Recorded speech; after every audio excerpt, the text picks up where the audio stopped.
கோயம்புத்தூர் தொகுதியை பொறுத்த வரைக்கும் ஒரு எக்ஸாம்பிள் சொல்றேன். இங்க வந்து அண்ணாமலைஜி பிஜேபியில நின்னாரு, எதிர்த்து நின்னது டிஎம்கே.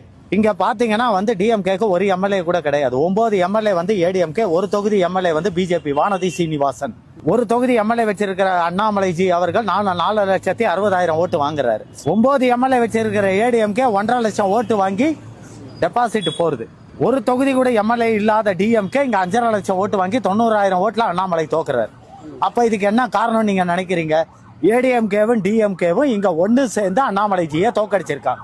அதனால அவங்களுக்குன்னு ஒரு பாதிப்பு வர பட்சத்துல, அதாவது விஜய் ஜெயிப்பாருன்னு அவங்களுக்கு தெரிஞ்சு போச்சுன்னா, நிச்சயமா இவங்க 2 பக்கம்ல பேசிக்கிட்டு உள் வேலைய பாத்துருவானுங்க. இது நிச்சயமா நடக்கும். இவங்க 2 பேருமே என்னைக்குமே ஒத்துமாதான். நம்ம தான் வேற வேறன்னு நினைச்சுக்கிட்டு இருக்கோம். சும்மா இவன் அவனை திட்டுறதும் அவன் இவனை திட்டுறதும் அது அவங்களுக்குள்ள நடக்கிற நாடகம். உள்ளுக்குள்ள பாத்தீங்கன்னா இவங்க வந்தாலும் அவங்க சம்பாதிப்பாங்க, அவங்க வந்தாலும் இவங்க சம்பாதி